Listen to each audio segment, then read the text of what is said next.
This fight isn't over until he says it is. He launches into the air, blades flashing, smashing through anyone's path. Korra and Asami finally sit down with Korra's parents for a quiet dinner after their long trip. The food smells delicious, but the real weight in the room isn't the meal. Korra starts to speak, nervous in a way she rarely is. She and Asami have been friends for a long time, and, well, Asami squeezes her hand under the table. Korra admits she's just as surprised as anyone, but they're together. Tonraq and Senna exchange a look. Then Senna's face softens.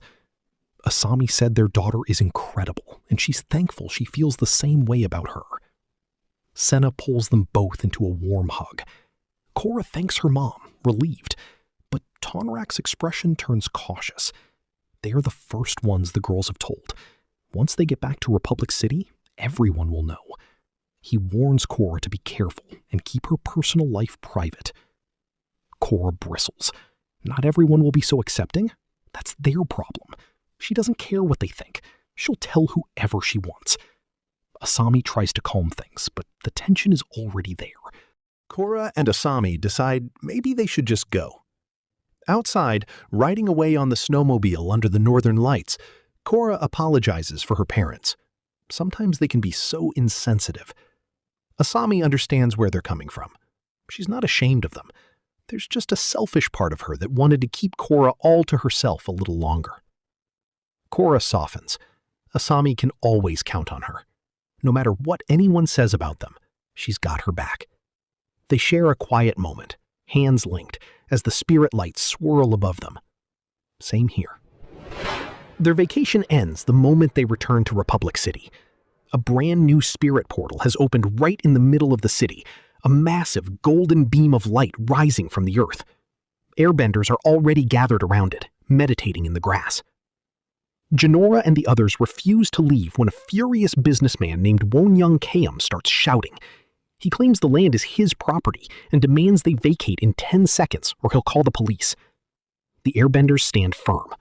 This land is sacred now. It belongs to the spirits. Korra and Asami arrive just as the argument heats up. Korra is back, and the vacation is officially over. Keum recognizes Asami immediately. The last time he saw her, she was 14 and walked out on an important deal with her father. Asami makes it clear she doesn't want his condolences. Keum turns on the charm for Korra. He wants to build a road so he can drive truckloads of tourists into the spirit world. A state-of-the-art experience for the discerning traveler. The spirit world is wondrous, he says. Everyone should have the chance to experience it.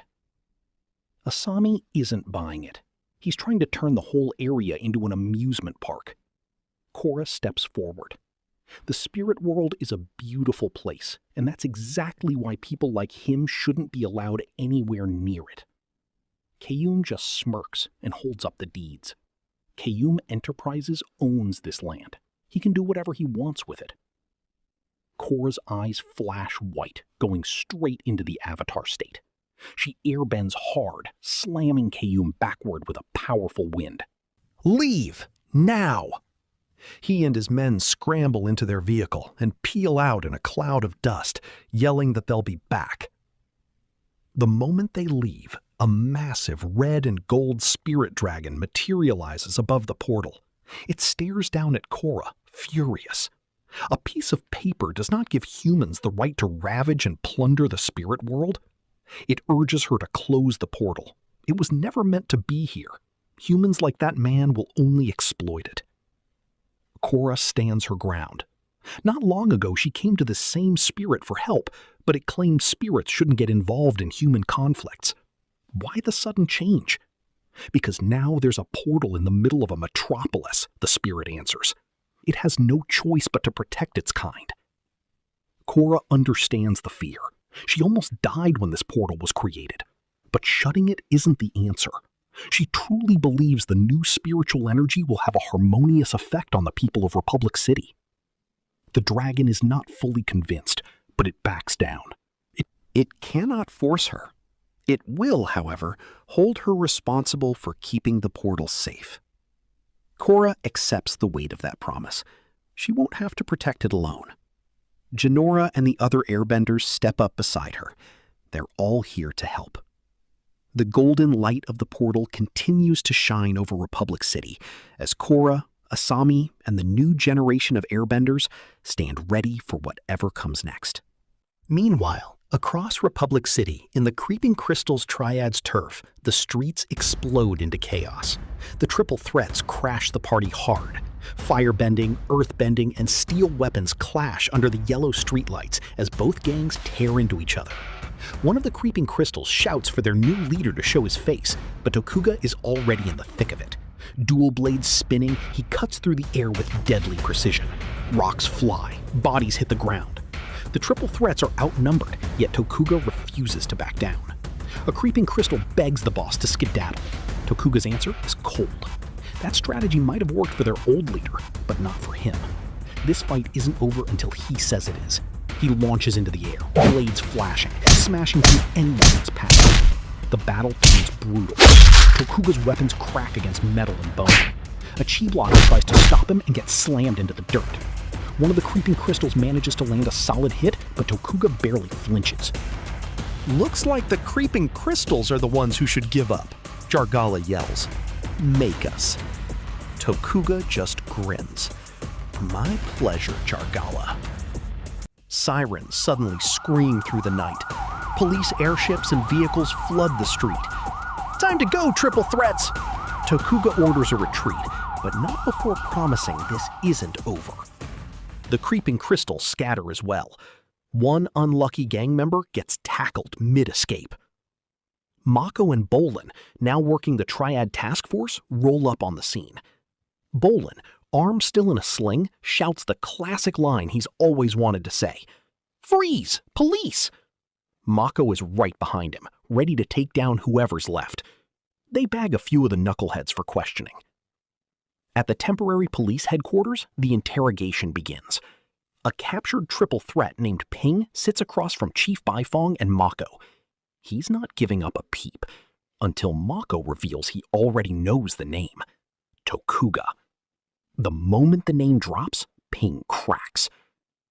According to him, when downtown got destroyed and the old Triad territories fell apart, this kid Tokuga took advantage of the chaos.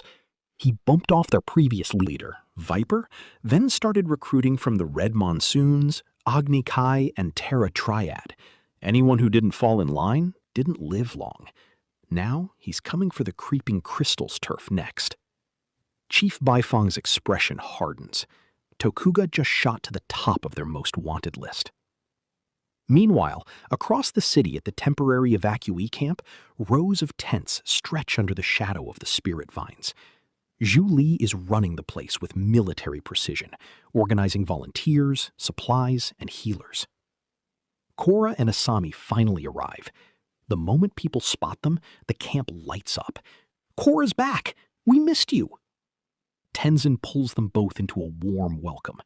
Everyone wants to hear about the Spirit World trip, but the real conversation turns serious fast. Tenzin admits the camp is bursting at the seams with new evacuees every day. President Raiko hasn't even bothered to come down and see the problems firsthand. He's too busy worrying about his own re-election. Most people still haven't forgiven him for surrendering to Kuvira. Kaya suggests that an appearance from the Avatar would go a long way toward lifting everyone's spirits. Korra agrees to walk through the camp and meet people. Asami, ever practical, decides to stay behind and talk logistics with Zhu Li about what the camp actually needs. Korra gives her a small, understanding smile, then heads out with Tenzin to do what she does best, remind people that hope is still standing.